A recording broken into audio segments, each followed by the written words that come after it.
Imam Rabbani, Hazrat Allama Gangohi Rahmatullahi alayhi, another of the great scholars. And once again, we'll hear these names throughout, and I hope that it will give many of you a desire to learn about who our Akabir was.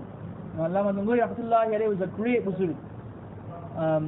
Subhanallah, he used to teach the Sihah, the entire the 6 main books of Hadith.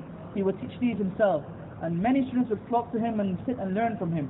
He was the Khalifa of Hazrat Shaykh al-Hind Maulana Mahmud al-Hasan Sahib Deobandi Rahmatullahi alayhi. So he says, I'm just showing you what Sharh Sadr means for us. He says that once Hazrat Shaykh al-Hind Rahmatullahi alayhi, he wrote me and he said to me that this Hazrat Shaykh al-Hind was residing in Makkah al-Mukarramah. He wrote me a letter and said that Mani Rashid Ahmed, for a long time I've not heard any news from you. I don't know where you are in terms of your spirituality. His spirituality, it says that when Hazrat was given his Khilafah and bestowed him the mantle of Khilafah, Hazrat hugged him and said that Rashid Ahmed, whatever I possess I have given to you. Aage badna aapka kaam hai. Now to gain even more is up to you. So he wrote a letter to him and he asked him that, I've not heard from you for long, so tell me, what is your hal? So when Maulana Shaykh Ahmad Gangohi Rahmatullahi alayhi wrote back, first he started, Hazrat kya hal kuch de, what can I say about my hal? I have no hal, I'm nothing, I don't have anything good to comment.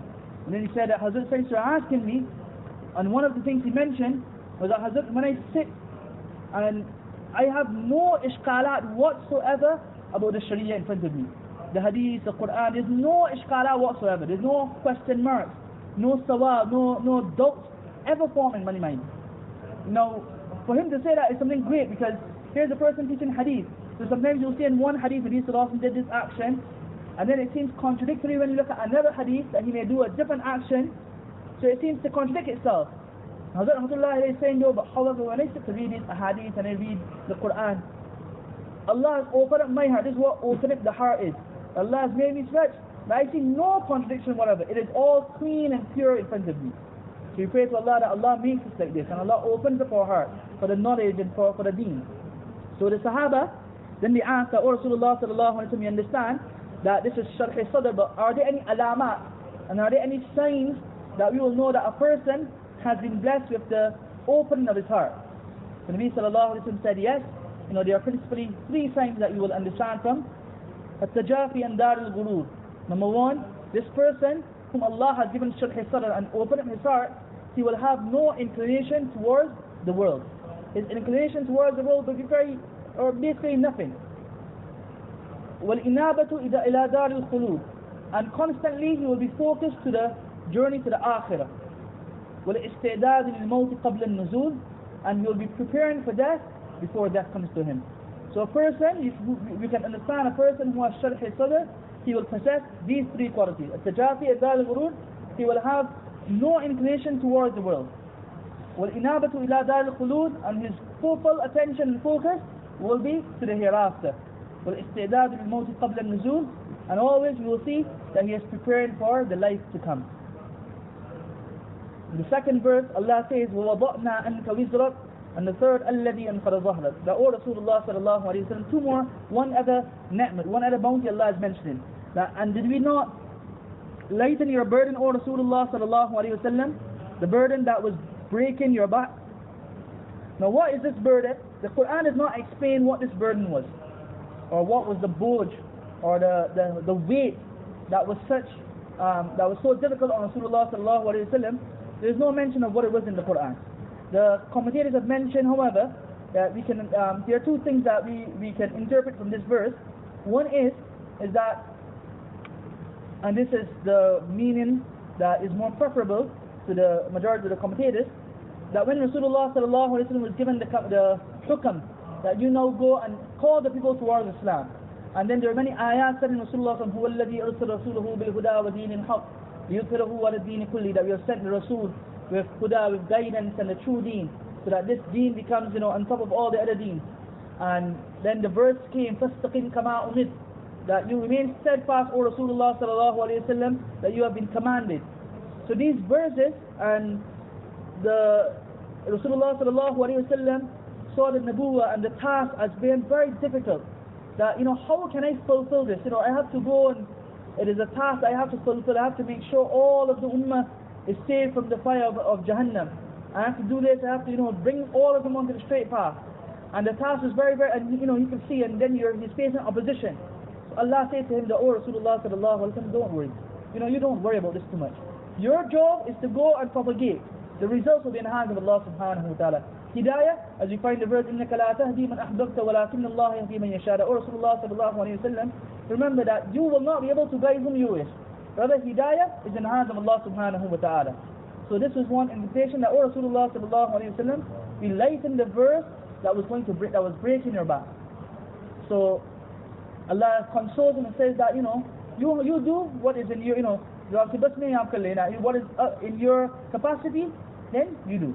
And the second invitation some commentators have mentioned is that, there were certain times when Rasulullah sallallahu alaihi wasallam did an act, and later on he found out that that was not the best action to do at the time.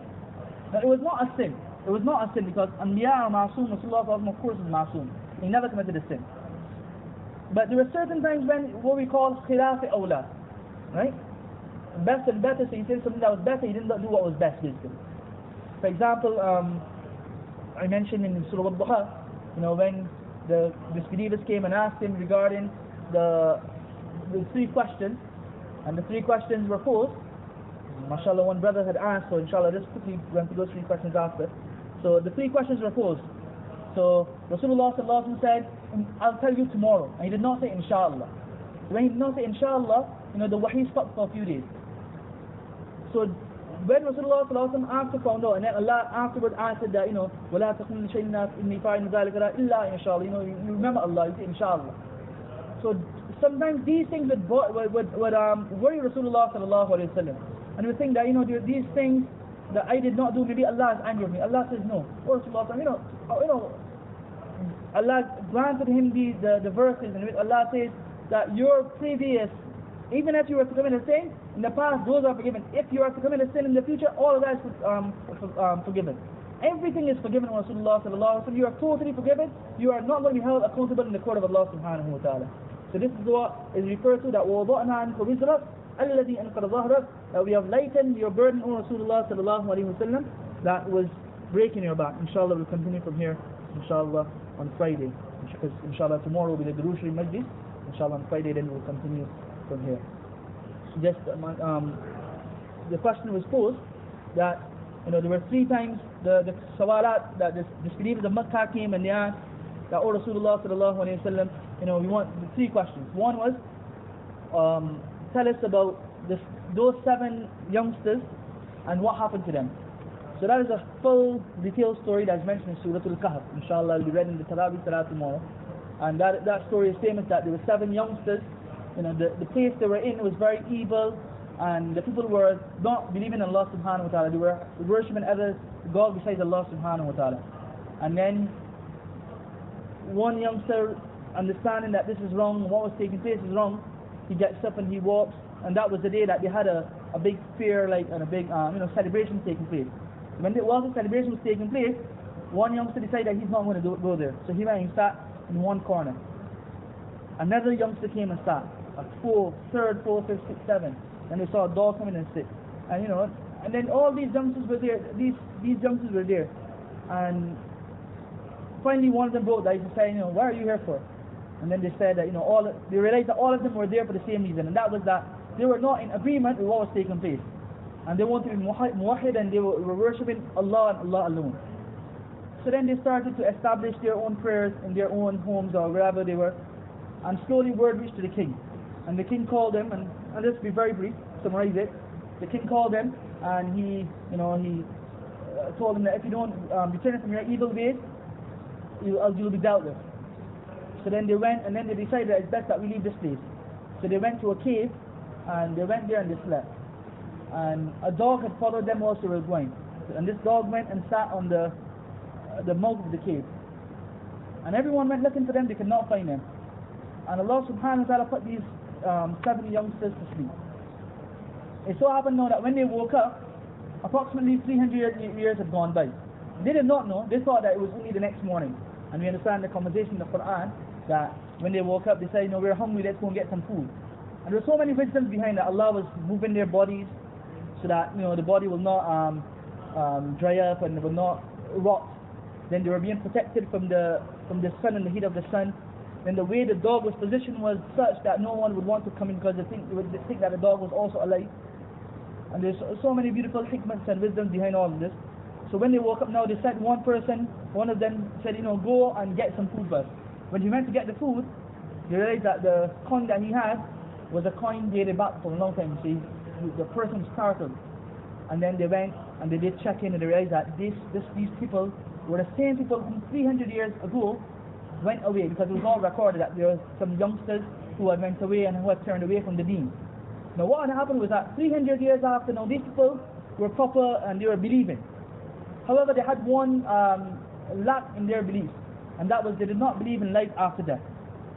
Now Allah subhanahu wa ta'ala used these youngsters because now the people realize that if Allah subhanahu wa ta'ala can put someone to sleep for some 300 years plus and then bring them back and they are sahih salamat and they are good, that same Allah can resurrect us after death. So that was one question.